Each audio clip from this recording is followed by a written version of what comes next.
नमस्ते। मेरो नाम लक्ष्मण पोखरेल। आज हाम्रो डाटा एनालाइसिस सेमिनार मार्केटिङ सेमिनारको डाटा एनालाइसिस पार्ट मैले प्रेजेन्ट गर्न जाँदैछु। यो डाटा एनालाइसिस पार्टलाई मैले यसरी स्ट्रक्चर गरेको छु। म रिसर्च ग्याप र ऱ्यासनल किन यो मैले मोडल र हाइपोथेसिस अथवा यो रिसर्चलाई मैले गरेँ भन्ने बाट सुरु गर्छु भने अन्तिममा गएर मैले स्ट्रक्चरल मोडलमा डाइरेक्ट र मिडिएटेड हाइपोथेसिस टेस्टिङ गरेर सक्छु भने यो चाहिँ जेनरल आउटलाइन हुनेछ मेरो आजको प्रेजेन्टेसनको। रिसर्च ग्यापदेखि नै आज मेरो डेटा एनालाइसिस पार्ट मात्रै भए पनि डेटा एनालाइसिस भनेको रिसर्च ग्याप र त्यसको ऱ्यासनलदेखि नै लुकेको हुनेले मैले यहाँनिर मेथोडोलोजी किन यो युज गरेँ अथवा के ग्याप थियो भन्ने कुरालाई यहाँ राख्न चाहेँ। मेरो रिसर्चमा दुई खालका ग्याप छन्, एउटा मेथोडोलोजिकल ग्याप र अर्को कन्टेक्चुअल ग्याप। जस्तो मैले यो हियर एट अलको यो 2017 को एउटा बुक पनि छ, पेपरलाई पनि अध्ययन गर्दा के पाएँ भने हामीले PLS SEM अथवा parcel list square structure equation model चाहिँ एक्सप्लोरेटरी रिसर्च अथवा जुन बेलामा थ्योरी वेल डेभलप्ड हुँदैन त्यस्तो समयमा युज गरिन्छ भने कोभेरियन्स बेस्ड स्ट्रक्चर इक्वेसन मेथड चाहिँ थ्योरी टेस्टिङ र थ्योरी कन्फर्मेसनको बेलामा युज गरिँदो रहेछ। हाउएभर जुन रिसर्च मैले यहाँनिर मोडललाई मैले यहाँनिर रिटेस्ट गर्न कोसिस गरेको छु त्यो चाहिँ CBSEM युज गरेर गरेको छ, जुन चाहिँ मेथोडोलोजिकल्ली फ्लड हुनसक्छ। वेदर त्यो छ कि छैन भनेर मैले चाहिँ यसमा टेस्ट गरेको छु स्मार्ट PLS युज गरेर। त्यो भन्नुको मतलब के हो भन्दा यहाँ एउटा भएको मेथोडोलोजिकल ग्यापलाई मैले ब्रिज गर्ने कोसिस गरेँ। दोस्रो योमा कन्टेक्चुअल ग्याप छ। यो भन्नुको मतलब के हो भन्दाखेरि अर्शद र अक्रमले यो स्टडी पाकिस्तान र मुस्लिम कन्ट्रीको कन्टेक्स्टमा गरेका थियो, तर नेपालको कल्चर यहाँको रिलिजनदेखि लिएर हरेक एस्पेक्ट्सहरू चाहिँ पाकिस्तानभन्दा डिफ्रेन्ट छ र उसले त्यो भन्नुको सँगसँगै पाण्डे र यदमाले 1992 मा गरेको रिसर्चमा के देखाएको छ भने टेक्नोलोजिकल एक्सेप्टेन्स हुनको लागि चाहिँ एउटा कल्चरल कम्पेटेबिलिटी र रिलेटिभ एडभान्टेज पनि एकदम क्रुसल फ्याक्टर्स रहेछ। कल्चर हाम्रो डिफ्रेन्ट छ पाकिस्तान र नेपालको, त्यही भएको कारणले गर्दाखेरि हामीले यो रिसर्च गर्न सक्ने रहेछौँ। पाण्डेनी यदमाको रिसर्चले पनि यो फाइन्डिङ्स देखाएको छ र रिसर्चर हिमसेल्फले पनि यो मेथड्सलाई चाहिँ फेरि रिटेस्ट गर्नुपर्छ भनेर प्रपोज गरेको कारणले मैले यो रिसर्च गर्दैछु। मैले यहाँ साइट पनि गरेको छु। अर्शदेन अक्रम 2018 को मोडल यो इन्टेन्सन अफ सोसल मिडिया एडप्सनलाई चाहिँ यो फ्याक्टर्सले इन्फ्लुएन्स गर्छ भनेर उसको मोडल छ। कोलाबोरेसन, कम्युनिकेसन, रिसोर्स सेयरिङ, यिनीहरू यो मोडललाई चाहिँ डिपेन्डेन्ट र इन्डिपेन्डेन्ट भेरिएबल्सहरू जम्मा यहाँ भेरिएबल्स भनेको 6वटा छन्। यी 6वटा भेरिएबल बिचको रिलेसनसिप हामीले हेर्ने कोसिस गर्दैछौँ सिनप्सिसमा भन्ने हो भने। अब यहाँनिर यो हाइपोथेसिसहरू यो डिरेक्सनको बेसिसमा छ। एउटा हाइपोथेसिस यो भयो, दुईवटा, तीनवटा, यसको 3वटा 6वटा, 3ले 9वटा, 10, 11वटा हाइपोथेसिस भयो भने यहाँ एउटा लाइन छुटेछ। यो एउटा 12वटा हाइपोथेसिस टोटल हुन्छ नि, 1 2 3 4 5 6 7 8 9। किन 9वटा मात्र हाइपोथेसिस भयो भन्दाखेरि मिडिएटेड इफेक्टलाई मात्रै राखेको कारणले गर्दाखेरि यसमा चाहिँ जस्तो कुनैको हामीले डाइरेक्ट इफेक्ट हो, 3टाको डाइरेक्ट इफेक्ट हेऱ्यो, यिनीहरूको चाहिँ मिडिएटेड इफेक्ट हेर्ने भएको कारणले गर्दाखेरि 1-2वटा हाइपोथेसिस चाहिँ घटेका छन्। अब यसमा जाँदा रिसर्च डिजाइनमा जाँदाखेरि मैले युज गरेको रिसर्च डिजाइन कोरिलेसनल रिसर्च डिजाइन हो। कारण के भन्दा यो रिसर्च डिजाइन चाहिँ यो रिसर्चमा जुन सोसल मिडिया एडप्टेसनको जुन इन्टेन्सन छ त्यो चाहिँ डिफ्रेन्ट भेरिएबलको डिफ्रेन्ट पोइन्टमा क्याप्चर गर्न जरुरी नभएको कारणले गर्दा मैले रिसर्च डिजाइन चाहिँ कोरिलेसन युज गरेँ। मेरो पपुलेसन भनेको अन्डर ग्रेजुएट स्कुल स्टुडेन्ट्स हो बिजनेस स्कुल्सको, त्यही भएर मसँग डिफाइन्ड फ्रेमवर्क त थियो, तर पनि मैले नन प्रोबेबिलिटीमा पर्पोसिभ स्याम्पलिङ युज गरेको छु। जस्तो प्रत्येक कलेजमा 50-50 स्याम्पल लाई चाहिँ मैले रिप्रेजेन्टेटिभ युनिभर्सिटीबाट छानेको छु। 70 क्वेसन मैले डिस्ट्रिब्युट गरेको थिएँ भने त्यहाँबाट एभरेजमा 50 आउँछ भन्ने मेरो रेस्पोन्स एररहरू त्यो सबै क्यालकुलेसन गर्दा हुन्छ भन्ने मेरो अजम्सनले गर्दाखेरि मैले 50वटा स्याम्पल एक एकवटामा मैले पर्पोसिभली बनाएर राखेको छु भने डाटा कलेक्सनमा फ्याकल्टी र कोअर्डिनेटर्सहरूलाई मैले क्वेसनयर सुरुमा छोडेँ र उहाँहरूले पछाडि त्यो क्वेसनयर फिल गराएर 1 देखि 2 दिन पछाडि मलाई यो दिनुभएको छ, रिटर्न गराउनु भएको छ भने मेजरमेन्ट जुन युज गरेको छ त्यो अश्वध्ययन अक्रमको रिसर्चमा जुन युज गरेको छ मेजरमेन्ट त्यहीलाई मैले युज गरेको छु। यो रिसर्चको प्रोसेसमा डेटा क्लिनिङबाट सुरु भएको छ। पाइलट टेस्टिङ मैले गरेको छु जुन चाहिँ यहाँ अन्डर ग्रेजुएट स्टुडेन्टको 38जना राजधानीक अन्डर ग्रेजुएट स्टुडेन्टमा गरेको थिएँ मैले यो। त्यो हेरिसकेपछि मैले मिसिङ फ्रिक्वेन्सीहरू जस्तो कुनै डेटा नोमिनल डेटामा थियो, त्यो नोमिनल डेटामा भएको उसलाई मिसिङ छ भने जस्तो जेन्डर मिसिङ थियो कुनैको भने जस्तो मैले प्रत्येक कलेजको रिप्रेजेन्टेटिभ युनिभर्सिटीको एउटा कलेज काठमाडौँ युनिभर्सिटीबाट एकजना सर श्रीकृष्ण पोखरेल सरलाई मैले क्वेसनयर भराउनको लागि रिक्वेस्ट गराएको थिएँ भने विदेशी युनिभर्सिटीबाट मैले भराउनु पर्दाखेरि चाहिँ रितेश ठाकुर सरलाई मैले रिक्वेस्ट गरेको थिएँ। यस्तो बेलामा काठमाडौँ युनिभर्सिटीको मैले डाटाबेस एउटा फाल्टु बनाएको थिएँ एसपीएसएसमा फर्मेटमा, फेरि अर्कोको फाल्टु बनाएको थिएँ। त्यो कारण के भन्दाखेरि कुनै पनि भ्याल्यु मिसिङ छ भने त्यस्तो बेलामा मैले फिल गर्नलाई थियो। अब नोमिनल डेटा जस्तो फिल नभएको बेलामा नोमिनल डेटा जेन्डर कसैले मिस गरेको थिएँ, त्यस्तो बेलामा चाहिँ मैले मोस्ट फ्रिक्वेन्ट हुने त्यो युनिभर्सिटीको जेन्डरलाई राखेर मैले गरेको थिएँ। त्यो मिसिङलाई चाहिँ मैले रिप्लेस गरेको थिएँ भने ओर्डिनल डेटा छ भने जस्तो मेरो एज कसैले छुटाएको थिएँ, तर त्यहाँ भएको मध्येको मिडियन एज जुन छ त्यो एजलाई चाहिँ मैले यसमा क्याटेगोरिकल एजको क्याटेगोरी बनाएर क्वेसन सोधेको थिएँ, त्यसमा चाहिँ मिडियन भ्याल्यु युज गरेको थिएँ भने जुन लाइकेट स्केलको भ्याल्यु छ मैले चाहिँ यसमा मिडियन स्कोर जस्तो 1 to 5 अथवा 1 to 7 हुँदाखेरि जुन हामीले बिचको भ्याल्यु छ त्यसलाई चाहिँ मैले यहाँ लिएको छु। कारण के भन्दाखेरि कसैले मिन भ्याल्यु पनि लिनु भन्छन्, तर मैले चाहिँ मिडियन भ्याल्यु नै लिएँ। किन भन्दा मिन भ्याल्यु चाहिँ अलिक एक्सट्रिम हुन्छ भन्ने आउट जस्तो डेटाको नेचर हेरेर मात्रै यसलाई युज गर्नु, मिडियन इज बेटर भन्ने लिट्रेचरमा पाएर मैले मिडियन युज गरेँ लाइकेट स्केलमा भने तेस्रो स्टेपमा मैले अनइङ्गेज रेस्पोन्सहरू जस्तो स्ट्यान्डर्ड डेभिएसनको थ्रुबाट यसलाई मैले गरेँ। मैले प्र्याक्टिकल्ली पनि यो गरेर देखाउँछु। अनइङ्गेज रेस्पोन्समा चाहिँ जस्तो कुनै पनि रेस्पोन्डेन्टले सबैमा एक एक रेस्पोन्स राखेको छ भने दिएको छ भने त्योलाई चाहिँ यसको स्ट्यान्डर्ड डेभिएसन 0 हुन्छ र कसैले 1 to 1 to 1 to अथवा त्यसरी ऱ्यान्डमली गरेको छ भने पनि हामीले त्यो मैले सुरुमा म्यानुअल स्क्रिनिङ गरेँ, त्यस पछाडि अनइङ्गेज रेस्पोन्सलाई चाहिँ मैले स्ट्यान्डर्ड डेभिएसनको थ्रुबाट चेक गरेँ। यसको थ्रुबाट चेक गर्दा 0.20 भन्दाखेरि कम भएका भ्याल्युजहरूलाई चाहिँ मैले एक्सक्लुड गरेँ। चौथो स्टेपमा मैले डिस्क्रिप्टिभ स्ट्याटिस्टिक्स युज गरेको छु। यसमा चाहिँ स्ट्यान्डर्ड डेभिएसन र मिन चाहिँ एसपीएसएसको थ्रुबाट क्यालकुलेट गरेको छु मैले भने त्यति सकिसकेपछि मल्टिकोलिनियरिटीको चाहिँ प्रब्लम हुनु हुँदैन रिग्रेसन टेस्ट गर्दा भन्ने यो स्मार्ट बिएलएसको एकदम कन्सर्न गर्ने एउटा अजम्सन छ। उनीहरूले नर्मालिटीलाई खासै भ्याल्यु मतलब गर्दैनन्, तर मल्टिकोलिनियरिटी चाहिँ एकदम सेन्सिटिभ हुन्छ स्मार्ट पिएलएस अथवा पिएलएस चाहिँ, त्यही भएर पिएलएस एसइएम चाहिँ हुने भएकोले मैले मल्टिकोलिनियरिटी टेस्ट गरेँ। यो भनेको मल्टिकोलिनियरिटी टेस्ट गर्दाको यो फर्मेट हो। पछाडि म प्र्याक्टिकल सेसनमा गएपछि गरेर देखाउँदा गर्छु।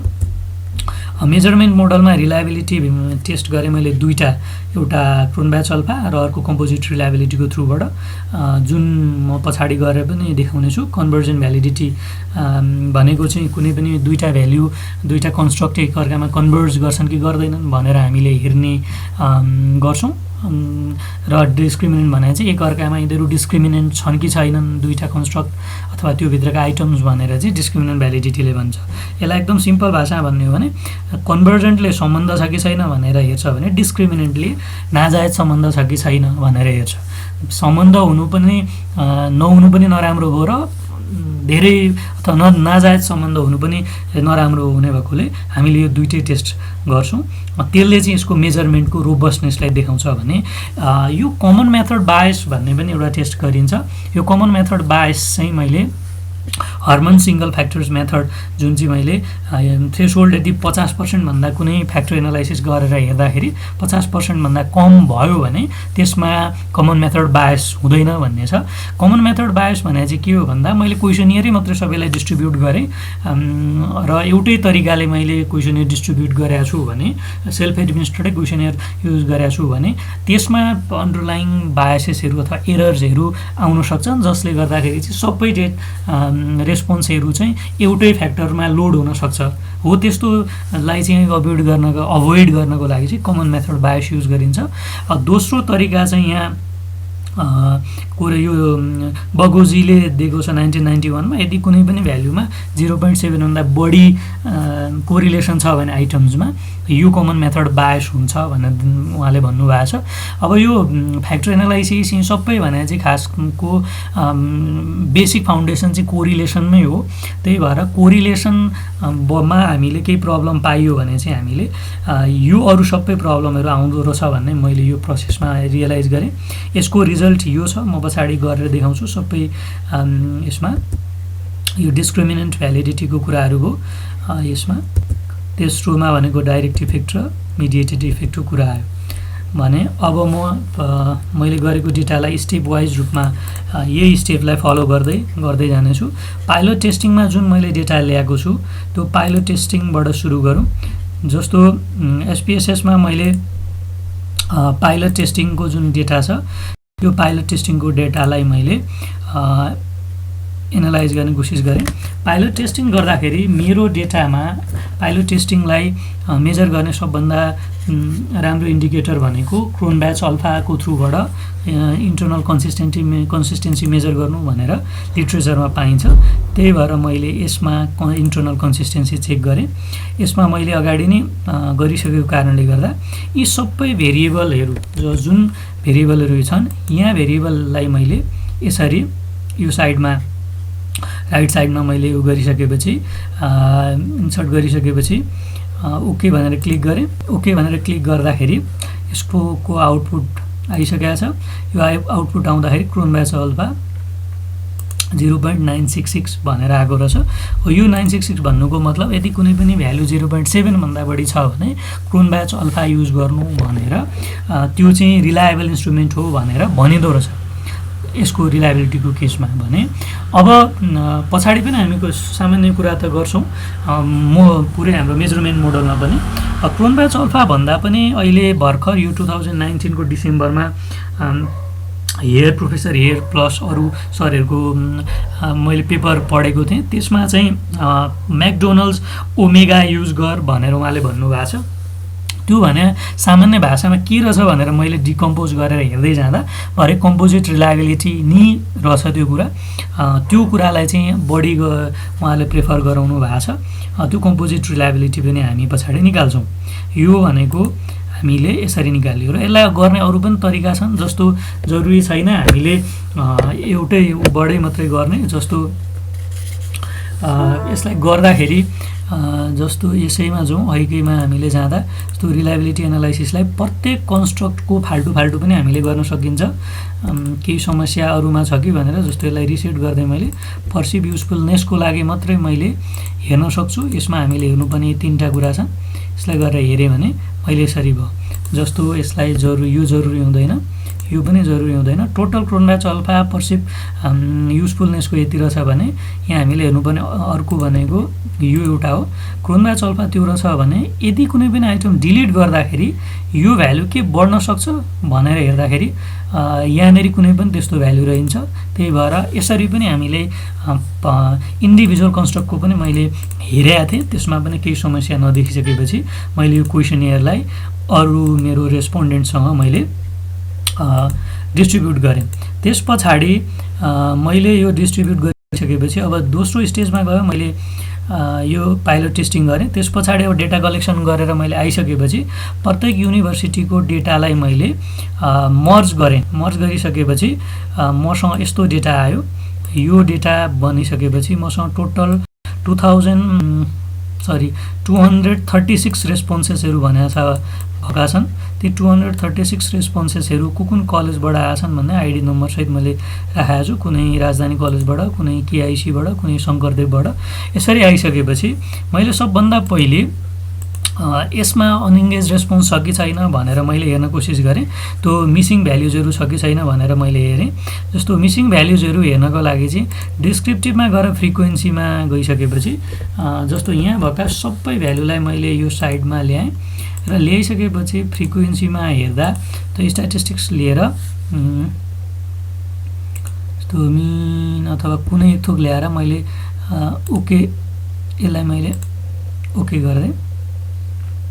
प्रत्येकको मैले भ्यालुलाई यसरी हेर्न सक्छु।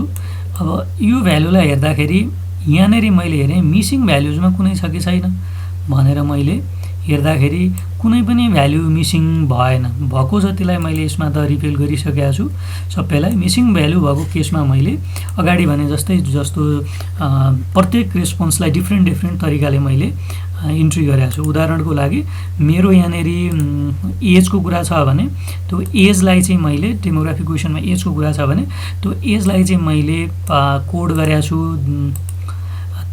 यसरी। एज यसरी कोड गरेको छु भने मैले यसको एजलाई भनेको मिडियन युज गरेँ, जेन्डरलाई भनेको मैले नोमिनल डेटालाई भनेको मैले रिपिटेड सबभन्दा बढी मोडलाई युज गरेको छु भने लाइकटी स्केलमा जस्तो यस्तोमा भएको मिसिङलाई चाहिँ मैले यहाँ मध्ये जाएकोलाई मिडियनलाई भ्यालुलाई युज गरेको छु। यसको मिडियन 3 होइन, त्यहाँ मध्ये जुन भ्यालु मिडियन आउँछ हो त्यो भ्यालुबाट मैले यो मिसिङ भ्यालुको प्रब्लमलाई मैले दूर गरेको छु। तेस्रोमा अनइङ्गेज रेस्पोन्स छ कि छैन भनेर मैले टेस्ट चाहिँ मलाई यसमा गर्ने पनि तरिका छ, तर मलाई योभन्दा पनि एक्सेल सिटमा गर्न अलिक सजिलो लाग्ने कारणले गर्दा मैले एक्सेल सिटमा यसलाई गरेको छु। जस्तो एक्सेल सिटमा गर्दाखेरि चाहिँ हामीले यसलाई गर्ने धेरै तरिकाहरू मैले पाएँ, तर त्योभन्दा मलाई सबैभन्दा सजिलो चाहिँ प्रोफेसर जेम्स गस्किनको अप्रोच ठिक लाग्यो। उहाँले यसरी रिकमेन्ड गर्नुभएको छ, उहाँलाई नै बेस बनाएर मैले गर्दा जस्तो कुनै पनि रेस्पोन्स जस्तो यसलाई इक्जाम्पल भयो, मैले स्ट्यान्डर्ड डेभिएसनको यहाँ फर्मुला लगाएँ। स्ट्यान्डर्ड डेभिएसनको फर्मुला लगाइसकेपछि यो बिचको स्ट्यान्डर्ड डेभिएसन के भन्दाखेरि यसको 0 आयो स्ट्यान्डर्ड डेभिएसन, अर्कोको पनि 0 आयो। भन्नुको मतलब के हो भने योमा कुनै पनि रेस्पोन्स के छैन, पढेर दिएको छैन। यसले अनरेस्पोन्स यो देखायो सबैमा 111 222 111 222 गरेको छ भने यसैलाई मैले एक्सटेन्डमा लगेर जुन भ्यालु 0 अथवा एकदम त्यसको जिरोको नियरेस्ट छ ती भ्यालु जतिलाई मैले सबैलाई एलिमिनेट गरेँ। त्यो एलिमिनेट अथवा 0.2 भन्दा कम हुने भ्यालुलाई एलिमिनेट गरेँ। त्यसले के गरौँ भन्दाखेरि मेरो भित्र भएको अनइङ्गेज रेस्पोन्सहरूलाई हटाउन सहयोग गरौँ। त्यही कुरा यहाँ मैले राखेको छु। जस्तो डिस्क्रिप्टिभ स्ट्याटिस्टिक्स मैले अब यो भ्यालुलाई मैले डिस्क्रिप्टिभ स्ट्याटिस्टिक्सबाट निकाल्नु पर्यो। डिस्क्रिप्टिभ स्ट्याटिस्टिक्समा निकाल्नुभन्दा अगाडि मैले यी भ्यालुजहरूलाई जस्तो समेटेड रेटिङ स्केलको थ्रुबाट जस्तो लाइकटी स्केलमा एउटा डिबेट छ। जस्तो हामीले पर्सिभ युजफुलनेसको अथवा यहाँ बिहेभियर इन्टेन्सन रहेछ, बिहेभियर इन्टेन्सनलाई मैले यसरी एभरेज निकालेँ यिनीहरूको भ्यालुको। बिहेभियर इन्टेन्सनलाई मैले एभरेज यसरी भ्यालु राखेर यसको मिन मैले एभरेज आउट गरेँ। कतिले भन्छन् लाइकटी स्केल त ओर्डिनलमा हुन्छ, त्यसो हो भने कि हामीले त्यसरी मिन निकाल्न मिल्छ त, एप्रोप्रिएट स्ट्याटिस्टिकल टुल त मोड होला नि पनि भन्ने डिबेट छ। तर मैले लिट्रेचरमा के पाएको छु भन्दाखेरि यदि हामीले सिङ्गल आइटम छ भने त्यसलाई ओर्डिनलको रूपमा ट्रिट गर्नुपर्छ र जब हामीले त्यसलाई जोडिन्छ त्यसलाई भनेको हामीले मिनको रूपमा युज गरिन्छ। त्यही भएर यसको नाम पनि समेटेड रेटिङ स्केल हो। जोडेर मात्रै यसको भ्यालु आउने भएको कारणले मैले यसलाई चाहिँ मिन भ्यालु निकालेँ। मिन भ्यालुमा निकालिसकेपछि सबैलाई यही बेसिसमा मैले मिन भ्यालुमा निकालेपछि त्यो भ्यालु यहाँनिर यसरी एभरेज सबैको आयो। यो एभरेज आइसकेपछि मैले यसको अब कोरिलेसन भन्दा अगाडि डिस्क्रिप्टिभ स्ट्याटिस्टिक्स निकालेँ। जस्तो डिस्क्रिप्टिभ स्ट्याटिस्टिक्समा यो सबै भ्यालु यहाँनिर छ, मैले यहाँ दुईवटा भ्यालु मात्रै मिन र स्ट्यान्डर्ड डेभिएसन निकालेँ र ओके गरेँ। ठ्याक्कै यो भ्यालु चाहिँ जस्तो यसमा एउटा के समस्या भएको थियो भने मेरो ल्यापटपको प्रब्लमले गर्दा मैले सबै कुरा यहाँनिर ठ्याक्कै यही भ्यालु त नहुन सक्छ। यो एक दुईवटा डेटाहरूमा प्रब्लम भएको छ, मैले टोटल डेटामै काम गरेको छु। मेरोमा घटेर अलिक तल कम आएको थियो, 236 नभएर मेरो डेटा 200 एउटामा आइपुगेको थियो। हो त्यही भएको कारणले मैले सबै डेटालाई एक्युरेट रिजल्ट नआए पनि प्रोसेस मात्रै मैले भन्दैछु। जस्तो यसमा मिन र स्ट्यान्डर्ड डेभिएसन हामीले रिपोर्ट गर्छौँ, जुन हामीले यो कोलममा यसरी रिपोर्ट गरेका छौँ मिन र स्ट्यान्डर्ड डेभिएसनलाई। यही कुरालाई हामीले कपी पेस्ट गरिदिने हो, केही पनि होइन। अब यो मिन र स्ट्यान्डर्ड डेभिएसन निकालिसकेपछि डिस्क्रिप्टिभको पार्ट हाम्रो सकियो। अब हामी जान्छौँ यो गए जस्तै डिस्क्रिप्टिभ स्ट्याटिस्टिक गरिसकेपछि अब मल्टिकोलिनियरिटीको पालो आयो। हामीले मेजरमेन्ट मोडल अथवा स्ट्रक्चरल मोडल गराउनुभन्दा अगाडि पिएलएसको अजम्सन के छ भने मल्टिकोलिनियरिटी हुनु हुँदैन यी भेरिएबल बिचमा भनेको छ। यी भेरिएबल भनेका जुन जुन भेरिएबल हाम्रा जुन 6वटा भेरिएबल इन्ट्रेस्ट छन् ती बिचमा हुनु हुँदैन भनेको छ। त्यो भेरिएबलहरूलाई चाहिँ कसरी मैले गर्ने भन्ने रुल हेर्दाखेरि जस्तो मैले यसरी यसलाई सजिलो बनाउनलाई कोसिस गरेको छु। पर्सिभ इज अफ युज भनेको चाहिँ डिपेन्डेन्ट भेरिएबल, यी इन्डिपेन्डेन्ट भेरिएबलको रूपमा मैले प्रत्येकलाई युज गरेँ। त्यस पछाडि यो पनि प्रत्येकलाई युज गरेँ, मलाई यसरी प्रत्येकलाई युज गरेँ। जस्तो पर्सिभ युजफुलमा कोलाबोरेसन, कम्युनिकेसन, रिसोर्स सेयरिङ तीनटा के छन् भन्दाखेरि इन्डिपेन्डेन्ट भेरिएबल छन् भने मैले गएर त्यो मल्टिकोलिनियरिटी चेक गर्नको लागि मैले रिग्रेसनमा गएँ, लिनियरमा गएँ र त्यस पछाडि मैले कोलाबोरेसन, कम्युनिकेसन र रिसोर्स सेयरिङ, कोलाबोरेसन कम्युनिकेसन त्यहाँ गइसकेको छ। अर्को रिसोर्स सेयरिङलाई तीनटैलाई मैले कोलाबोरेसन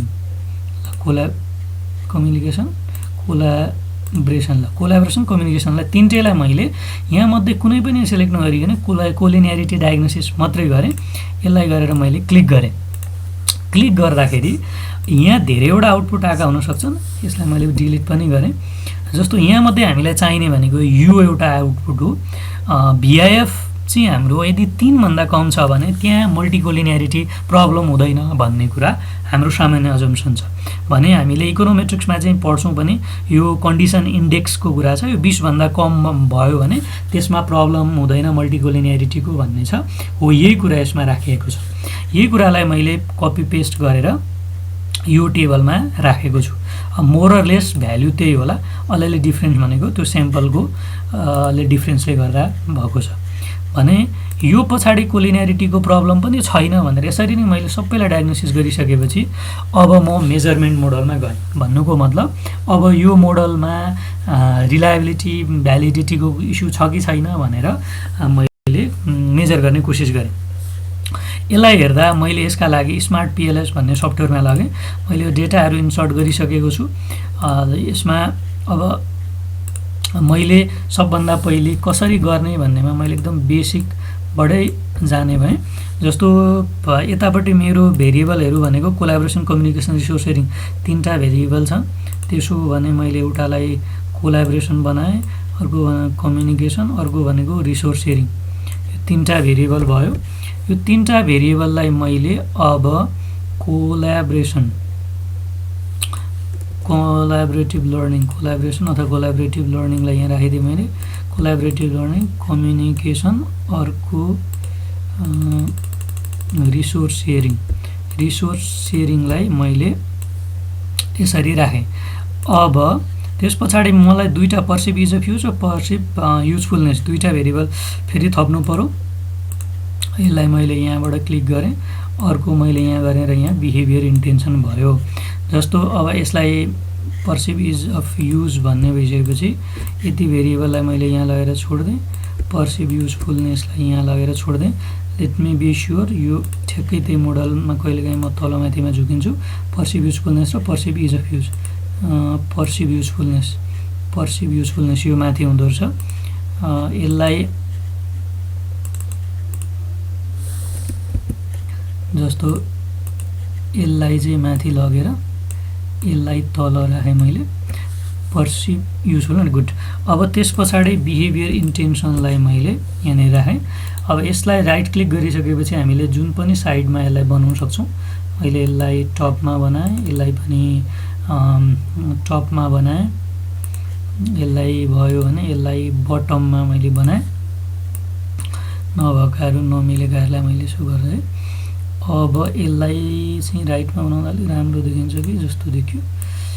ल अब यसको चाहिँ के अजम्सन छ भन्दाखेरि यसको तीनटासँग मैले हाइपोथेसाइज रिलेसनसिप यसको डिरेक्सन बनाएको थिएँ।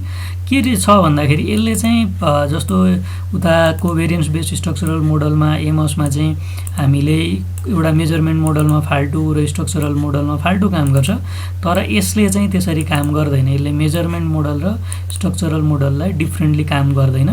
यो चाहिँ सँगसँगै काम गर्ने भएको कारणले गर्दाखेरि हामीले यसरी सुरुमै स्ट्रक्चरल मोडल बनाउनुपर्छ, त्यस पछाडि हामीले मेजरमेन्ट मोडलका कुरा पनि यहीँबाट हेर्न सक्छौँ।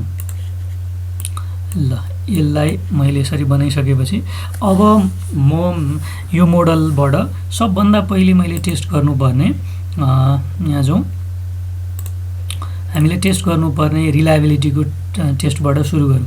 रिलायबिलिटी भ्यालिडिटी जस्तै यसमा 5 वटा कुरा हामीले हेर्छौँ मेजरमेन्ट मोडलमा, र म अब यसलाई स्मार्ट पिएलएसको थ्रुबाट सफ्टवेयरको थ्रुबाट रन गर्छु। यो सबै डिफल्ट मोडमै हामीले रन गर्न सकिन्छ। यो भ्यालु आइसकेको छ। अब भ्यालु यसरी नै हामीले हेरे पनि हुन्छ, तर यसलाई रिपोर्टमा हामीले दुई तरिकाले हेर्न सक्छौँ। त्यसरी हेर्दा अलिक बेटर हुन्छ। यो रिपोर्टमा यसरी हामीले पनि क्लिक गरेर यसरी हेर्न सक्छौँ, तर मलाई चाहिँ योभन्दा यसरी रिपोर्टमा हेर्नुभन्दा यहाँ रिपोर्टमा गएर एचटिएमएल फर्मेटमा गएर हेऱ्यो भने यसले चाहिँ के सजिलो बनाइदिँदो रहेछ भन्दा हामीले सिधै वर्डमा लगेर पेस्ट गर्नका लागि कन्भिनियन्ट फर्मेटमा बनाइदिन्छ। तर कहिलेकाहीँ यो नखुल्न पनि सक्छ। यो यदि हाम्रो विन्डो एक्सप्लोरर चाहिँ हामीसँग डिफल्टमा छैन भने खुल्दैन, विन्डो एक्सप्लोररै चाहिन्छ। यसमा हामीले 5 वटा कुरा हेर्छौँ। सबभन्दा अगाडि भनेको यहाँ मध्ये धेरैवटा अप्सन छन्। भने सबभन्दा पहिला हेर्ने भनेको हामीले क्रोन ब्याच अल्फालाई हेरौँ। क्रोन ब्याच अल्फा भनेको यहाँनिर छ। अब यो टेबलमा गएर हेर्ने हो भने मैले क्रोन ब्याच अल्फा यहाँ रिपोर्ट गरेको छु, कपी पेस्ट गरेर रिपोर्ट गरे हो। क्रोन ब्याच अल्फालाई हामीले यहाँ हेरिसकेपछि त्यही अहिलेकै टेबलमा माथि जानु पर्यो भने फेरि फिर्केर जाउँ। क्रोन ब्याच अल्फा हेरिसकेपछि हामीले दोस्रो हेर्ने भनेको एभरेज भेरिएन्स एक्सप्लेन यहाँनिर छ, एबी। एभरेज भेरिएन्स एक्सप्लेन पनि मैले क्रोन ब्याच अल्फाकै छेउमा राखेको छु, यसरी एभरेज भेरिएन्स एक्सप्लेन। यहाँनिर कम्पोजिट रिलायबिलिटी छ। यो कम्पोजिट रिलायबिलिटी क्रोन ब्याच अल्फाभन्दा अलिकति बेटर प्रेडिक्टर मानिन्छ। जस्तो क्रोन ब्याच अल्फा चाहिँ स्याम्पल सेन्सिटिभ भनिन्छ, कहिलेकाहीँ यसले चाहिँ अलिकति रङ पनि आन्सर दिन सक्छ स्याम्पल साइज बढ्दै गइसकेर भनेर कम्पोजिट रिलायबिलिटी पनि युज गरिन्छ। दुईटै कुरा रिलायबिलिटी नै मेजर गर्ने हो, त्यसमा केही फरक छैन। कम्पोजिट रिलायबिलिटी पनि हामीले यहाँबाट हेर्न सक्छौँ। सिआर भनेर जहाँसम्म हुनुपर्छ कम्पोजिट रिलायबिलिटी, रिडन्डेन्सी कम्पोजिट रिलायबिलिटी यहाँ छ। कम्पोजिट रिलायबिलिटीलाई पनि हामीले लगेर पेस्ट गऱ्यौँ। 3टा कुरा हेरिसकेपछि अर्को भनेको हामीले हेर्ने भनेको आउटर लोडिङ भन्ने छ। जस्तो आउटर लोडिङको जस्तो टेबल अफ कन्टेन्टमा जाउँ।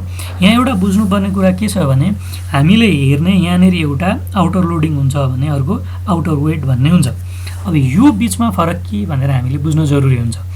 आउटर वेट लोडिङ भने के हो भन्दा मेजरमेन्टमा हामीले बुझ्नुपर्ने एउटा बेसिक प्रिन्सिपल स्ट्रक्चर इक्वेसन मोडलमा बुझ्नुपर्नेमा दुई खालका स्केल हुन्छन्। एउटा मेजरमेन्ट गर्नका लागि रिफ्लेक्टिभ स्केल हुनसक्छ, एउटा फर्मेटिभ स्केल। रिफ्लेक्टिभ स्केल भनेको जस्तो कुनै पनि मान्छेको सोसियल मिडिया कसरी उसले एडप्ट गर्छ भन्ने कुराको इन्टेन्सन मेजर गर्न 1 2 3 4 5 वटा जतिवटा क्वेसन सोधे पनि मेरो इन्टेन्सन छ भनेर उसले भन्ने आइटमलाई हामीले प्याराफ्रेज गरेर सोध्छौँ भने एउटैले 5 वटा आइटमले एउटै कुरा मेजर गर्न कोसिस गरिरहेछ भने त्यस्तोलाई रिफ्लेक्टिभ स्केल भनिन्छ। भने फर्मेटिभ भनेको चाहिँ 5 वटा कुरा मिलेर एउटा कुरा बन्छ भने फर्मेटिभ। उदाहरणको लागि हामीले सर्भ क्वाल भन्ने सबैलाई थाहा छँदैछ। सर्भिस क्वालिटीमा जुन 4 वटा 5 वटा डाइमेन्सन छन्, जुन उसको परशुरामनको र जाइथोमेलको जुन कन्स्ट्रक्ट छ, रेस्पोन्सिभनेस अथवा सर्भिस क्वालिटी अथवा जुन एम्पथी छ हो, ती 5 वटा कुराले चाहिँ एउटा कुरा बन्छ भने ती 5 वटा कुरालाई चाहिँ अरू फाल्टु त्यसका आइटमहरू रेस्पोन्सिभनेसलाई मेजर गर्ने 3-4 वटा आइटमहरू हुन्छ। त्यस्तो केसमा हामीले जस्तो त्यो इक्जाम्पललाई यहीमा म थिएँ, त्यो केसमा यदि रिफ्लेक्टिभ स्केल छ भने हामीले हेर्नुपर्ने आउटर वेट हुन्छ। हामीले आउटर वेट हेर्नुपर्छ यहाँनिर। तर हामी अहिले भनेको हामी फर्मेटिभ स्केलमा भएको कारणले गर्दा हामीले आउटर लोडिङ युज गर्छौँ। यो आउटर लोडिङको भ्याल्यु भनेको मैले एज इट इज बिहेभियर इन्टेन्सनको यिनीहरूको सबैको मैले लगेर यहाँनिर पेस्ट गरेको छु। आउटर लोडिङको भने इन्डिकेटर रिलायबिलिटी भनेको 0.84 लाई जब हामीले स्क्वायर गरिन्छ इन्डिकेटर रिलायबिलिटी आउँछ। यसमा केही नयाँ कुरा भएन। यस पछाडि यहाँनिर यो डिस्क्रिप्टिभ स्ट्याटिस्टिक्स मैले अगाडि पनि राखेर देखाएको थिएँ। त्यस पछाडि यो फोर्नेल इन लर्डकरले चाहिँ 1981 मा डिस्क्रिमिनेन्ट भ्यालिडिटी मेजर गर्नको लागि एउटा टुल दिनुभएको छ। एक्चुअली दुईटा टुल छन्, तर पनि बुगाजीको र उसको डिस्क्रिमिनेन्ट भ्यालिडिटी भनेको चाहिँ जस्तो कन्भर्जन भ्यालिडिटी र डिस्क्रिमिनेन्ट भ्यालिडिटीको कुरा र रिलायबिलिटीको कुरा अलिकति मलाई यहाँ जोडौँ जस्तो लाग्यो। यदि क्रोनबाच अल्फाको भ्यालु 0.6 भन्दा बढी अथवा यसको कम्पोजिट रिलायबिलिटीको चाहिँ 0.7 भन्दा बढी छ भने रिलायबिलिटी छ, त्यो इन्स्ट्रुमेन्टमा अथवा त्यो रेस्पोन्डेन्ट्सहरू रिलायबल छन् भन्ने कुरा देखियो भने जुन हामीले युज गर्ने भ्यालिडिट इन्स्ट्रुमेन्ट छ त्यो चाहिँ भ्यालिड छ कि छैन भनेर हेर्दाखेरि यदि हाम्रो फ्याक्टर लोडिङ जुन छ त्यो 0.7 भन्दा बढी छ भने र एभरेज भेरिएन्स एक्सप्लेन चाहिँ 0.5 भन्दा बढी छ भने त्यसमा यो आउटर मोडलमा, आउटर मोडल भनेको चाहिँ जस्तो स्ट्रक्चरल मोडललाई चाहिँ इनर मोडल भनिन्छ भने त्यो मेजरमेन्ट मोडल जुन जुन कम्पोनेन्ट निकालिन्छ त्यसलाई चाहिँ आउटर मोडल भनिन्छ। हो त्यो आउटर मोडलमा चाहिँ डिस्क्रिमिनेन्ट भ्यालिडिटी छ भनेर यसमा देखाएको छ। 0.7 भन्दा बढी भयो भने अब फ्याक्टर लोडिङ र एभरेज भेरिएन्स एक्सप्लेन 0.5 भन्दा बढी भयो भने चाहिँ कन्भर्जन भ्यालिडिटी हुन्छ अरे। यहाँ 0.5 भन्दा बढी पनि छ र यो 0.7 भन्दा पनि प्राय बढी छन्। 0.7 होइन 0. फ्याक्टर लोडिङ यो चाहिँ बढी छ भने त्यो देखाउँछ। अनि सामान्यतया सबैको 0.7 भन्दा बढी छ यसमा लोडिङ। त्यही भएको कारण जस्तो एउटामा 0.69 छ, त्यो हुँदाखेरि एउटा मात्रै भएको कारणले गर्दा अरूमा प्रब्लम नभएको कारणले मैले यसलाई पनि रिटेन गरेको छु। यो आएपछि तेस्रोमा डिस्क्रिमिनेन्ट भ्यालिडिटी छ। त्यो डिस्क्रिमिनेन्ट भ्यालिडिटीलाई चाहिँ हामीले यहाँनिर हेरेका छौँ। यो यदि यी जुन कोरिलेसन आइटम्स छन् यसलाई स्क्वेयर गर्दाखेरि यो आइटमभन्दा यदि बढी भयो भने त्यसमा डिस्क्रिमिनेन्ट भ्यालिडिटी छैन, नभए भने डिस्क्रिमिनेन्ट भ्यालिडिटी छ। Correlation between items and to construct should be lower than the square root of average variance explained भन्नुको मतलब यसलाई स्क्वायर गरियो भने योभन्दा कम हुनु पर्यो भन्ने कुरालाई यसले देखाउँछ। त्यस पछाडि कमन मेथड बायस भन्नेलाई यहाँनिर कमन मेथड बायस भन्ने छ। यो कमन मेथड बायसको प्रब्लम पनि छैन भनेर मैले देखाएको छु। यसलाई चाहिँ मैले गर्न एसपिएसएसमै लगेँ। जस्तो कमन मेथड बायसको एनालाइसिस गर्न चाहिँ हामीले फ्याक्टर एनालाइसिसमा गएर डाइमेन्सन रिडक्सनभित्र गएर सबै आइटम्सलाई मैले यहाँनिर सर्ट गर्छु। ती आइटमलाई यहाँनिर राखिसकेपछि यहाँ यिनीहरूलाई केही पनि चाहिएन मलाई त्यो यो प्रिन्सिपल कम्पोनेन्ट एनालाइसिस रोटेसन मैले यहाँ भेरिम्याक्स गरेँ। गरिसकेपछि यहाँ जुन कमनालिटिजहरू छ यो गर्दाखेरि जस्तो यो भेरिएन्स जुन छ यो फर्स्ट लोडिङले यदि 0. यसमा जस्तो क्युमुलेटिभ भेरिएन्स छ, यहाँनिर क्युमुलेटिभ लोडिङ छ एक्सट्र्याक्सनको, यदि यो 50 भन्दा बढी भयो भने चाहिँ त्यसमा कमन मेथड बायस हुन्छ भनेर यो हर्मन सिङ्गल फ्याक्टर्स एउटै फ्याक्टरमा 0.5 भन्दा बढी भयो भने चाहिँ कमन मेथड बायस हुन्छ भन्ने उहाँको भनाइ छ। हो त्यो चाहिँ प्रब्लम छैन, किन भन्दा अबाउट 30% मात्रै ऊ चाहिँ हाम्रो एक्सट्र्याक्ट भएको कारणले यसमा त्यो समस्या छैन भन्ने देखाइयो भने कुनै पनि आइटमको कोरिलेसन 0.7 भन्दा बढी पनि छैन। जस्तो हामीले यहाँ हेर्दाखेरि हाम्रो ठ्याक्कै एउटा 0.7 छ, अरू कुनैको पनि छैन। त्यही भएको कारणले यसमा डिस्क्रिमिनेन्ट भ्यालिडिटीको प्रब्लम छैन भन्ने के कमन मेथड बायसको प्रब्लम छैन भन्ने कुरा देखिन्छ भने। अब हाइपोथेसिस टेस्टिङको पार्ट 2 मा हामी जाउँ। हाइपोथेसिस टेस्टिङमा मैले दुई तरिकाले हाइपोथेसिस टेस्ट गरेको छु। एउटा डाइरेक्ट हाइपोथेसिस टेस्टिङ र अर्को मिडिएटेड हाइपोथेसिस टेस्टिङ छ। डाइरेक्ट हाइपोथेसिस टेस्टिङबाटै सुरु गरौँ। हाइपोथेसिस टेस्टिङमा गर्दाखेरि जस्तो यो मेजरमेन्ट मोडल भयो। अब हाइपोथेसिस टेस्टिङ गर्ने बेलामा मैले दुईटा भेरिएबल बिचको जस्तो कुन भेरिएबलको रिलेसनसिपमा हेरेको छ भन्ने कुरामा मैले एउटा दुईटा स्याम्पल यहाँनिर गरेँ। जस्तो यो पार्टसम्म हामीले गरिसक्यौँ। यो गर्दाखेरि मलाई चाहिँ सबैभन्दा त्यहाँनिर धेरै तरिका भए पनि सबैभन्दा सजिलो तरिका चाहिँ यो लाग्छ। जस्तो डाइरेक्ट इफेक्ट हेर्नको लागि पर दुईटा बिचको हाइपोथेसिसलाई हामीले हेऱ्यौँ। कुनको छ भन्दाखेरि पर्सिभ युजफुलनेस र बिहेभियर इन्टेन्सनको बिचको छ भने त्यो दुईटालाई मात्रै राखेर मैले अरू सबैलाई उडाइदिएँ। पर्सिभ युजफुलनेस भनेको यो माथिको भयो, यसलाई पनि मैले डिलिट गरेँ। यसलाई पनि मैले डिलिट गरेँ। अब यो बीचको रिलेसनशिप मैले हेर्ने कोसिस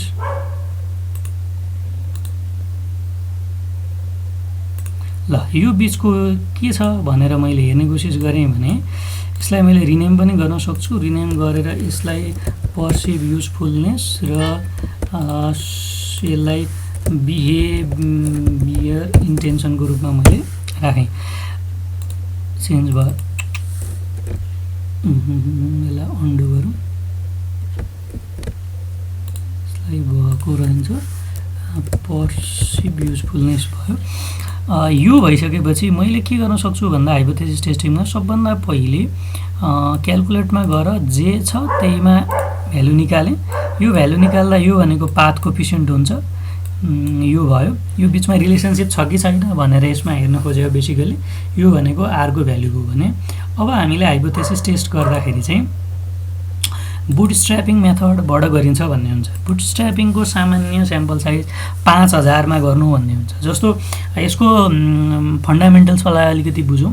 स्याम्पल साइज 5000 भन्नुको मतलब के हो भन्दा सबभन्दा पहिले हाइपोथेसिस टेस्टिङ भनेको के हो बाट जाउँ। हाइपोथेसिस टेस्टिङ भनेको कुनै स्याम्पलबाट पपुलेसनमा जेनरलाइज गर्नुपर्ने हामीले छ भने त्यसलाई चाहिँ हामीले हाइपोथेसिस टेस्टिङ भनिन्छ। यो भनेको प्यारामेट्रिक टेस्ट भनिन्छ। प्यारामेट्रिक टेस्टमा हाइपोथेसिस टेस्टिङले स्याम्पलबाट पपुलेसनलाई जेनरलाइज गरिँदैछ। यसले चाहिँ सँगसँगै जेनरलाइज गरेर हेर्छ। अब यसले 5000 मा हेर्ने भन्ने एउटा कन्भेन्सनल छ, हेरले यसलाई रिकमेन्ड गर्नुभएको छ, तर धेरै बेर लाग्ने भएर मैले 200 मा मात्रै हेरेँ। छिटो हुन्छ यसो हुँदा। जस्तो हामीले यसलाई अब हाइपोथेसिसलाई एक्जामिन गरौँ। यो बुटस्ट्र्याप मेथड युज गरिसकेपछि 95% कन्फिडेन्स इन्टरभलमा आएको रिजल्ट हो यो। अब यो रिजल्ट यहीँबाट पनि हामीले हेर्न सकिन्छ। मलाई चाहिँ यहाँबाट हेर्दा इजी लाग्छ। यसैलाई हामीले कपी गरेर पनि पेस्ट गर्न सक्छौँ। यसलाई सिधै लगेर हामीले पेस्ट गर्न सक्यो। एक्सपोर्ट टु इमेज भनेर हामीले गरियो भने सिधै लगेर यसलाई वर्ड फाइलमा पेस्ट गर्न सकिन्छ। जस्तो दुईटा बिचको एउटा अब हाइपोथेसिसको एउटालाई हामीले बुझौँ। के हाइपोथेसिस छ भन्दा पर्सिभ युजफुलनेसलाई चाहिँ बिहेभियर इन्टेन्सनमा छ कि छैन भनेर नल हाइपोथेसिस हामीले बनाएको थियौँ। There is no relationship between perceived usefulness and behaviour intention of social media adoption थियो। त्यो 95% लेभल अफ कन्फिडेन्समा हामीले त्यो एस्टिमेट गरेका थियौँ। यदि हाम्रो 95% लाई हामीले टेन्टेटिभ रूपमा टेबलमा हेऱ्यौँ भने यसलाई टी टेस्टको थ्रुबाट हामीले गर्दा टेबलमा हेऱ्यौँ भने 1.96 अप्रोक्सिमेट भ्यालु आउँछ, अथवा यसलाई 2 मानौँ। यदि कुनै पनि भ्यालु यो पाथको भ्यालु 1.96 अथवा 2 भन्दा कम छ भने त्यहाँ रिलेसनशिप छैन, त्योभन्दा बढी छ भने रिलेसनशिप छ। भन्नुको मतलब यो 4 भन्दा बढी छ, 2 भन्दा बढी छ, त्यही भएर यसमा रिलेसनशिप छ। यसको रिजल्ट हेर्नु पर्यो भने हामीले दुई तरिकाले डिफल्टमा पनि हेर्न सक्छौँ र यसमा पनि हेर्न सक्छौँ। अर्को भनेको रिपोर्ट भनेको हामीले एचटीएमएल फर्मेटमा पनि हेर्न सक्छौँ। मलाई चाहिँ एचटीएमएल फर्मेट अलिक बढी कम्फर्टेबल लाग्छ, किन भन्दा कपी पेस्ट गर्दा सिधै त्यो भ्यालुहरू उसमा जाने भएकोले। अब यसमा युज गर्नुपर्ने भनेको पाथ कोफिसिएन्ट सबभन्दा बढी महत्त्वपूर्ण छ। पाथ कोफिसिएन्टलाई यहाँनिर राखौँ। पाथ कोफिसिएन्ट भन्ने आयो। यो पाथ कोफिसिएन्ट भन्दा पनि हामीले total effect, path coefficient, mean standard deviation र टी भ्यालु यो रिपोर्ट गर्ने यो चाहिने भएकोले हामीले यो भ्यालुलाई चाहिँ हेर्छौँ। ल यो हेर्दाखेरि यो जुन टेबल छ मलाई एज इट इज कपी गरेर यसलाई मैले यहाँनिर लगेर पेस्ट गरेको छु र यसलाई अलिकति यो धेर रिडन्डेन्ट नहोस् भनेर, जस्तो यो बिचमा दुईटा बिचको रिलेसनशिपलाई यहाँ पाथ कोफिसिएन्टको भ्यालु, यो ओरिजिनल स्याम्पल जुन छ त्यसलाई पाथ कोफिसिएन्टको भ्यालु भयो। त्यस पछाडि स्ट्यान्डर्ड डेभिएसन राखेँ, स्ट्यान्डर्ड एरर यहाँनिर राखेँ, टीको भ्यालु यहाँ पनि छ, त्यहाँ अगाडिकोमा पनि हुन्छ, यसरी मैले राखेँ। यसले चाहिँ के गर्छ भन्दाखेरि प्रत्येक आइटम्स बिचको देखाइदिन्छ, त्यो अगाडिले चाहिँ एकदम क्लियर सिनप्सिस दिन्छ। त्यही भएर हामीले मैले योलाई चाहिँ यसरी राखे पनि हुन्छ, अगाडिकै तरिकाले राखे पनि भइगयो, त्यसमा केही समस्या भएन। यो बुटस्ट्र्यापिङ मेथडबाट डाइरेक्ट हाइपोथेसिसको हो। त्यही हाइपोथेसिसको मेथड लगाएर मैले A1 अनि 2A 2B युज गरेँ भने अब मिडिएसन इफेक्टको कुरा आयो। मिडिएसन इफेक्टमा यसरी मलाई बनाउँदा चाहिँ सजिलो लाग्छ, त्यही भएर मैले यसरी बनाएको छु। जस्तो यहाँनिर के छ भन्दा यो एउटा हाइपोथेसिसलाई मैले टेस्ट गरेँ। हाइपोथेसिस टेस्ट गर्दाखेरि perceive usefulness mediates the relationship between collaboration and social media adoption intention भनेर छ। यसलाई फिगरमा राख्दा यस्तो भयो। यहाँ हेर्दा के हुनुपर्छ भने यसको बिचको रिलेसनसिप कोलाबोरेसन र पर्सिभ युजफुलनेस र बिहेभियर इन्टेन्सन, कोलाबोरेसन र बिहेभियर इन्टेन्सन सबैको रिलेसनसिप सिग्निफिकेन्ट हुनुपर्ने हुन्छ। त्यो भयो भने मात्रै हामीले अगाडि रिसर्च गर्न सक्छौँ। त्यसका लागि हामीले के गर्छौँ भन्दा सबैको रिलेसनसिप सिग्निफिकेन्ट छ कि छैन भनेर हेर्छौँ र अन्तिममा सिग्निफिकेन्ट छ भने हामीले यसरी मिडिएटेड इफेक्ट लगाएर हेर्छौँ। यो गरेर पनि एउटा हेरौँ। जस्तो पर्सिभ युजफुलनेस र बिहेभियर इन्टेन्सन यहाँनिर छ। मोस्ट लाइकली पर्सिभ युजफुलनेसै होला। पर्सिभ युजफुलनेस यता माथि रहेछ, मिडिएटिङमा यो छ भने यसलाई ठिक छ, यसलाई मैले अपलोड गरेँ भने यहाँ कोलाबोरेसन छ भने एउटा कन्स्ट्रक्ट कोलाबोरेसन बनाऊ। कोलाबोरेटिभ लर्निङ अथवा कोलाबोरेसनलाई मैले यसो गरिसकेपछि यसलाई मैले रिनेम गरेँ। कोलाबोरेटिभ लर्निङ अथवा कोलाबोरेसन भयो भने यसले मैले यसरी डिरेक्सन स्पेसिफाई गरेँ। डिरेक्सनलाई स्पेसिफाई गरिसकेपछि यसलाई मैले अलिकति हेर्दाखेरि राम्रो बनाउने कोसिस गरेँ। अब यसलाई मैले यहाँ रिलेसनसिप यसरी भयो। अब यसरी गर्दाखेरि के गरिन्छ भन्दाखेरि यो बिचमा अब हामीले पत्ता लगाउनु पर्ने भनेको सबभन्दा पहिले बुझ्नुपर्ने हामीले मिडिएटिङ इफेक्ट हेर्दैछौँ भने सबभन्दा पहिले यो बिचको रिलेसनसिप छ कि छैन भनेर हामीले आइसोलेसनमा पत्ता लगाउँछौँ। त्यस पछाडि हामीले यो मिडिएटिङ इफेक्ट हेर्छौँ। आइसोलेसनमा अघि मैले गरे जस्तै पत्ता लगाउने, यदि सबै सिग्निफिकेन्ट छन् भने अब मैले यहाँबाट बुटस्ट्र्यापिङ मेथड युज गरेर स्याम्पल साइज 2000 मा गर्न राम्रो भएन, अब धेरै बेला लाग्ने भएकोले मैले 200 मा गरेँ। यसरी गर्दाखेरि यो रिजल्ट आयो। यो रिजल्ट आउँदाखेरि के देखाएको छ भन्दाखेरि यो तीनटा बिचमा यस्तो रिलेसनसिप रहेछ। भन्नुको मतलब यो दुईटा सिग्निफिकेन्ट छ, यो रिलेसनसिप सिग्निफिकेन्ट छैन भनेर देखायो। अब हामीले यसलाई कसरी गर्न सकिन्छ भन्दाखेरि जस्तो डाइरेक्ट इफेक्ट र लाई चाहिँ यसरी निकाल्न सकिन्छ। यो फिगरको थ्रुबाट हामीले निकाले पनि हुन्छ। मलाई चाहिँ रिपोर्टको थ्रुबाट निकाल्दा सजिलो लाग्छ, त्यही भएर रिपोर्टमै जाउँ। रिपोर्टमा जाँदाखेरि पाथ कोएफिसिएन्टको यो मिन स्ट्यान्डर्ड डेभिएसनमा जाउँ। जस्तो कोलाबोरेसन र बिहेभियर इन्टेन्सनको यो जुन फिगर छ एज इट इज मैले यसलाई लगेर यो फिगरलाई लगेर यहाँनेरि पेस्ट गरेँ। त्यही फर्मेट हो, पाथ कोएफिसिएन्ट स्ट्यान्डर्ड डेभिएसन यसमा राखेँ। अब मैले डाइरेक्ट इफेक्ट इन्डाइरेक्ट इफेक्टलाई जोड्छु। टोटल इफेक्ट भनेको डाइरेक्ट इफेक्ट र इन्डाइरेक्ट इफेक्ट बिचको रिलेसनसिप हो, समेसन हो। जस्तो डाइरेक्ट इफेक्ट भनेको यहाँदेखि यहाँ गर्दाखेरि डाइरेक्ट इफेक्ट भयो। जुन डाइरेक्ट इफेक्ट भनेको कोलाबोरेसनदेखि बिहेभियर इन्टेन्सनसम्मको 0.57 आएको छ। यो रिलेसन चाहिँ यो आइसकेपछि यो जुन मल्टिप्लाई गरेर दुईटा बिचमा रिलेसन आउँछ त्यो चाहिँ के हो भन्दा यताबाट आउने इन्डाइरेक्ट इफेक्ट हो। इन्डाइरेक्ट इफेक्ट कहाँबाट आउँछ भन्दाखेरि यो 0.086 यो दुईटाको मल्टिप्लिकेसनबाट यो र यसको मल्टिप्लिकेसनबाट यो आयो। यो आइसकेपछि अब इन्डाइरेक्ट इफेक्ट यो भयो, डाइरेक्ट इफेक्ट भयो, इन्डाइरेक्ट इफेक्ट भयो। अब टोटल इफेक्ट यो यसरी निकाल्यो। अब यसको एउटा फर्मुला छ, यो स्मार्ट पिएलएसले चाहिँ यसरी युज गर्छ। भेरिएन्स अकाउन्टेड फर, यदि 0.20 भन्दा बढी छ भने, भन्दा कम छ भने त्यसमा मिडिएसन इफेक्ट छैन।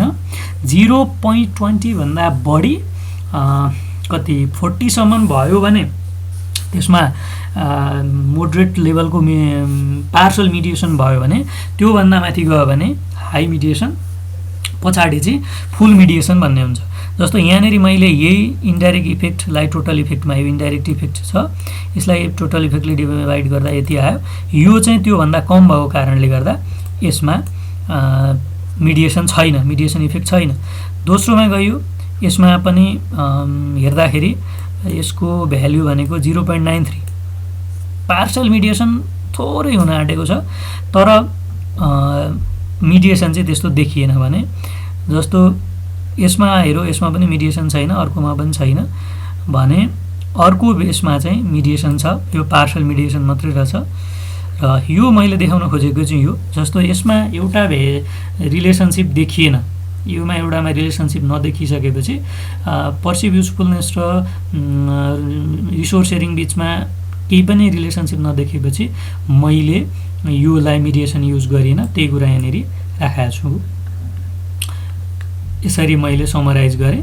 त्योलाई चाहिँ मैले ल्याएर मिडिएटेड इफेक्टको कुरालाई चाहिँ मैले ल्याएर यहाँनिर यसरी राखेको छु। यसलाई घटाएर पनि हामीले प्रत्येक त्यो हाइपोथेसिसको मिडिएसन राख्न सकिन्छ, यसरी पनि राख्न सकिन्छ। अन्तिममा यो प्रेजेन्टेसनको अन्तिममा म अहिले सिकेका यो सेमिनारबाट सिकेका 4-5 वटा लेसनलाई सेयर गर्न चाहेँ।